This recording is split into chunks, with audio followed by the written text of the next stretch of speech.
Thank you, Madam President, and warm congratulations on your presidency. When threats are global, Madam President, the response cannot be just local. The world has to come together to defeat these threats.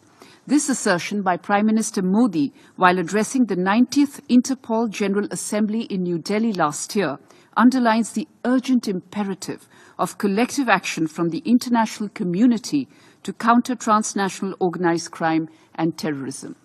Given the paucity of time, I will make 6 quick points. 1. We need to address growing political or state complicity in suppressing the activities of transnational criminal groups. Some states continue to provide support and safe havens to offenders of crime syndicates who have not only committed serious crimes, but also continue to harm the economies of their adversary states through means such as counterfeiting and the dissemination of the currency of the adversary state, as well as the supply of arms, drugs, and other means to support terror activities across the border. Actions of such states should be held accountable. 2. Many states award economic citizenship to criminal and economic offenders, providing sanctuaries in order to evade their arrest and extradition to other countries, in return for such criminals bringing foreign currency deposits to the state accomplice. This should stop. Such states should fulfill their obligations under the concerned resolutions of the Security Council, which affirms this as a primary responsibility of member states in the endeavor to prevent and counter terrorist acts. 3. Member states which suffer due to poor governance and inadequate oversight on financial institutions are more vulnerable for exploitation by terrorist entities and organized criminals.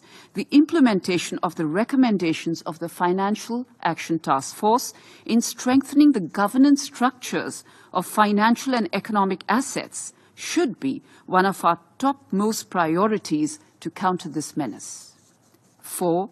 We need to work towards enhancing cooperation amongst law enforcement agencies and governments around the world in intelligence gathering and sharing and deterrent measures. Cooperation in the legal processes, such as effective freezing of the proceeds of crime, early return of offenders, and the efficient repatriation of the proceeds of crime, should be enhanced and streamlined. A common platform should be set up for sharing experiences and best practices, including successful cases of extradition, gaps in existing systems of extradition and legal assistance. The principles of the United Nations Convention Against Corruption, the United Nations Convention Against Transnational Organized Crime, especially areas related to international cooperation, should be fully and effectively implemented. 5. Investing in technological capabilities and fostering innovation is vital to stay ahead in the battle against organized crime. Developing tools to track and combat cyber threats, disrupting illicit financial flows, and improving border security measures are essential components of this technological response. Lastly, if the trillion-dollar question is to ensure peace, do we have a peace infrastructure representative of the current times and contemporary realities? Or is 2023 the new 1945?